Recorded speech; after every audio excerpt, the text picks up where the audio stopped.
Hello friends, CB মেরিস্টিম চ্যানেলে আমি তোমাদেরকে ওয়েলকাম জানাচ্ছি।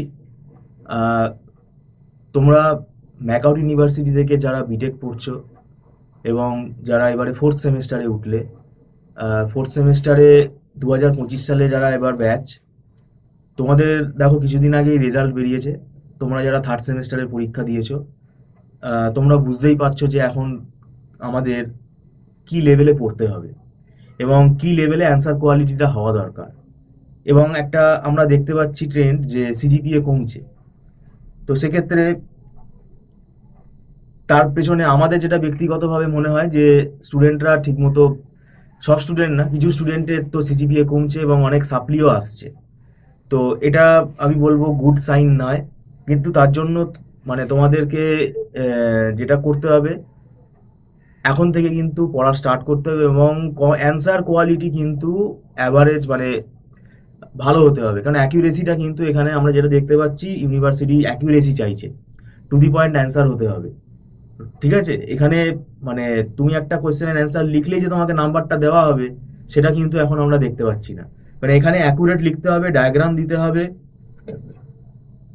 যেভাবে মাধ্যমিক উচ্চ মাধ্যমিকে তোমরা পরীক্ষা দিতে সেইভাবে পরীক্ষা দিতে হবে। তখন যে সিরিয়াস লেভেলটা তোমাদের মধ্যে থাকতো, সেই সিরিয়াসনেসটা কিন্তু এখন দরকার। কলেজে এসে গেছো বলে সেই সিরিয়াসনেসটা কমে গেলে, ভাই এটা পড়ে তো পরবর্তীকালে চাকরি করবে না, সেটা আরো সিরিয়াস। তা যেটার উপর ভরসা করে তোমরা চাকরির জগতে যাবে, তো সেই জায়গাটাকে আহ, তো অবহেলা করলে হবে না। এবার আসি আমাদের যে সিলেবাসটা আছে। একটা নোটিশ তো বেরিয়েছে, যেটা মনে হচ্ছে যে 23শে মে থেকে বোধহয় পরীক্ষা স্টার্ট হচ্ছে। যেটা আমি বারবার বলেছিলাম যে এবার কিন্তু সময় কমবে, এবং দেখো সেটাই হচ্ছে, সময় কিন্তু কমে গেল আরো। পুরো 3 মাস আমাদের এখন হাতে সময় কিন্তু বলতে গেলে নেই। ফেব্রুয়ারি তো মিডিল হয়ে গেল, মার্চ এপ্রিল মানে ওই অ্যাভারেজে 3 মাস মতো আমাদের হাতে সময় আসছে। এবং তোমাদের যে সাবজেক্ট রয়েছে, design and analysis of algorithm, আর দুটো ম্যাথসের সাবজেক্ট আছে, ম্যাথামেটিক্স আছে। কি আছে? Discrete mathematics. ও স্যার, অটোমাটা থিওরিও কি ম্যাথামেটিক্স? ইয়েস, অটোমাটা থিওরিটাও ম্যাথামেটিক্স, এটা আমি মনে করি।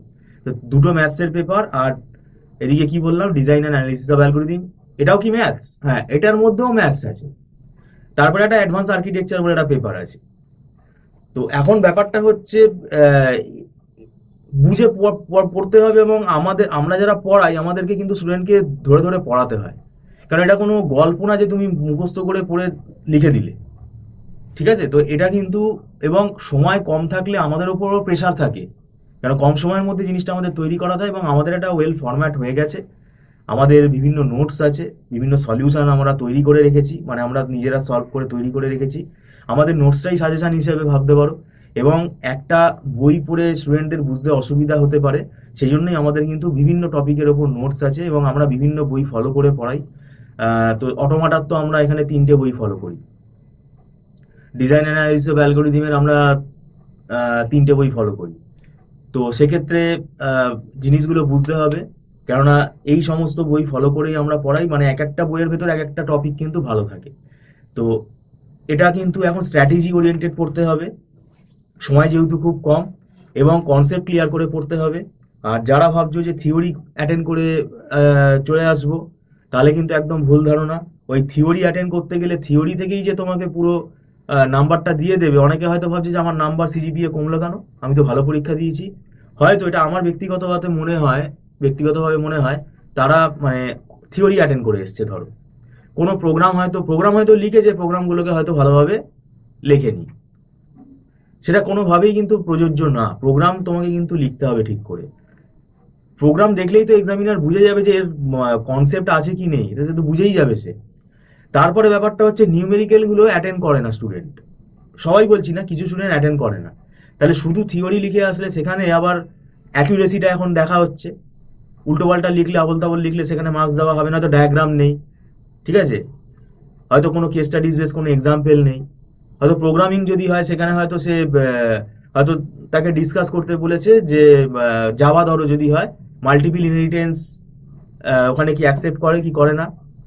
তারপর ধরো ইনহেরিটেন্সের টাইপগুলো হয়তো তাকে ডিসকাস করতে বলেছে জাভাতে, সে হয়তো থিওরি লিখে দিয়ে চলে যাবে, একটাও কোড দিল না।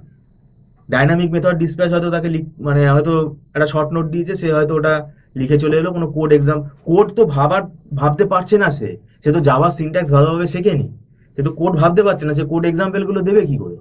তো এই জন্য কিন্তু নাম্বারগুলো কমে। তারপর প্রোগ্রামগুলো যেগুলো আছে, প্রোগ্রাম থেকে তো রিস্কি, প্রোগ্রাম থেকে পুরো, হ্যাঁ প্রোগ্রামের মধ্যে একটু আধটু ভুল হতেই পারে, সেটা সবারই হতে পারে, আমাদেরও হতে পারে, কিন্তু বাকি জায়গাগুলো থেকে তো নাম্বারটা তুলতে হবে। সেই জন্যই আমরা বলছি নিউমেরিক্যাল অনেকেই ছেড়ে দিয়ে চলে আসে, এবং আমাদের ইনস্টিটিউট আমরা কিন্তু operating system, computer architecture, database management system, এই সমস্ত সাবজেক্টের কিন্তু আমরা নিউমেরিক্যালগুলো সলভ করাই। সফটওয়্যার ইঞ্জিনিয়ারিং নিউমেরিক্যাল সলভ করাতে গেলে ভাই কনসেপ্ট দরকার, কনসেপ্ট যার ক্লিয়ার নেই সে নিউমেরিক্যাল, সে কোনো টিচারই বলো, সে নিউমেরিক্যাল করাবে না, এবং কোনো স্টুডেন্টও নিউমেরিক্যাল করবে না। তো সেটা কিন্তু এখানে মাথায় বুঝতে হবে। এবং এই নিউমেরিক্যালগুলো আমাদের কাছে যারা বিটেক পড়ে, তাদের একটা গেট পরীক্ষার জন্য কিন্তু তারা কিছুটা হলেও কিন্তু তারা একটা কনফিডেন্স পায়, কেননা আমরা এই কনসেপ্টগুলো ক্লিয়ার করে করাই, যেটা কেন গেটে তো ওখানে কোনো থিওরির ব্যাপার নেই, ওখানে ভাই সব নিউমেরিক্যালি ভর্তি। তো সেটা এখানে কিন্তু ব্যাপারটা বুঝতে হবে। আর আমি যেটা তোমাদের অ্যালার্ট করতে চাইছি, এখনই পড়া শুরু করে দাও, কারণ সময় অনেক কমে গেল। আর এই 3টে সাবজেক্ট কিন্তু দেখো খুব মানে ক্রিটিক্যাল সাবজেক্ট। আমি জানি না তোমাদের থার্ড সেমিস্টারে কারোর কোনো সাপ্লি এসছে কিনা, সেটা আহ, আমি বলবো তোমাদের একটা ব্যাড লাক, এবং সেটাও তোমরা আমি বলবো ভালো করে পড়ো, যাতে হায়ার সেমিস্টারে সেটা যাতে ক্লিয়ার হয়ে যায়, এবং থার্ড সেমিস্টারে যেন, ফোর্থ সেমিস্টারে যেন ব্যাকলগ তোমাদের না আসে।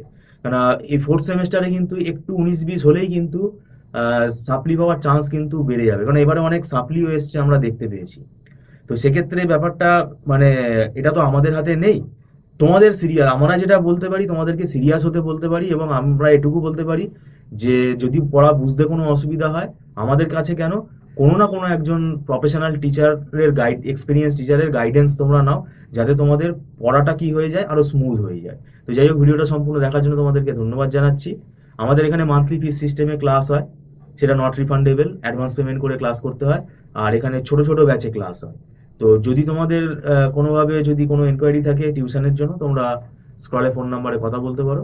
ভিডিওটা সম্পূর্ণ দেখার জন্য তোমাদের ধন্যবাদ জানাচ্ছি। Thank you so much.